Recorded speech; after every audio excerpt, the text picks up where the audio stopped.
अस्सलाम वालेकुम प्यारे बच्चों, मैं हूं आपकी टीचर ताशफीन और आज आपका उर्दू का लेक्चर है।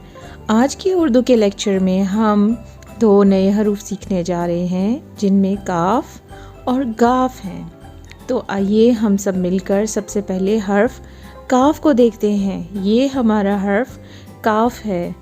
इसकी आवाज़ क की आती है। जी बच्चों, अब हम मिलकर हर्फ काफ का तारुफ, पहचान और इससे बनने वाली चीज़ों के नाम और तस्वीर देखते हैं। तो आपने इन तस्वीर को गौर से देखना है और इनके नाम साथ साथ सुनते जाना है।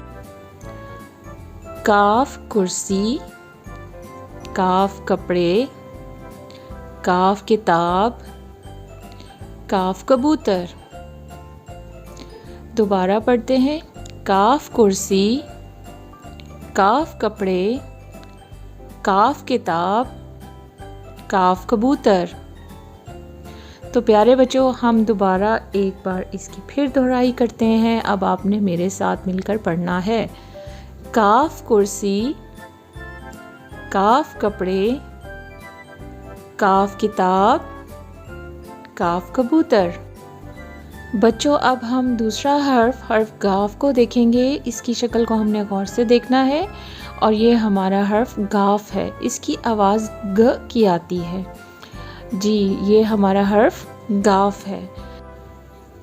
अब हम हर्फ गाफ का तारुफ, पहचान, तस्वीर और इससे बनने वाली चीज़ों के नाम देखेंगे और साथ साथ उनके नाम याद करते जाएंगे।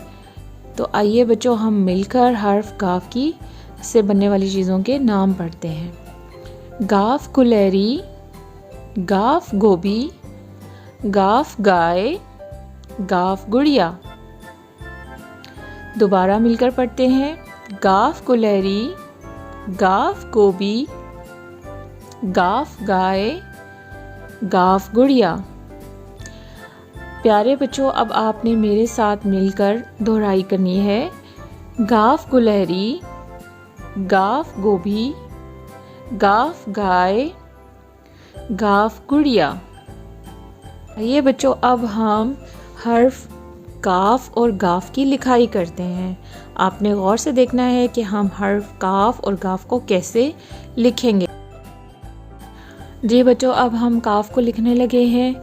इसको हमने यहाँ दरमियान से लिखना शुरू करना है। आहिस्ता आहिस्ता हम नुक्तों को मिलाते हुए नीचे आएंगे और इसकी हमने सीधी लाइन को मुकम्मल करते हुए थोड़ा सा ऊपर गोलाई में घूम के ऊपर जाके यहाँ रुक जाएंगे और इसके ऊपर ये जो आपको एक डंडी नज़र आ रही है, इसको हम ऊपर से शुरू करके इसके साथ इसको मिलाकर काफ मुकम्मल करेंगे। अब हम गाफ लिखने लगे हैं। इसको भी हमने इसी तरह काफ की तरह मुकम्मल करना है, लेकिन आपको इसमें दो डंडियाँ नज़र आ रही हैं। जैसा कि इनकी शक्ल आप कह सकते हैं कि एक फ्राइंग पैन है और उसका हैंडल है। तो हमारे पास काफ के ऊपर एक हैंडल है और गाफ के ऊपर दो हैंडल हैं। तो हमने इसकी दूसरी डंडी को भी मुकम्मल करके गाफ को मुकम्मल करना है। मुझे उम्मीद है आज का लेक्चर आपको अच्छा लगा होगा। आपने इन दोनों हरूफ की दोहराई करनी है और इनसे बनने वाली चीज़ों के नाम भी याद करने हैं। अपना बहुत ख्याल रखिएगा। अल्लाह हाफ़िज़।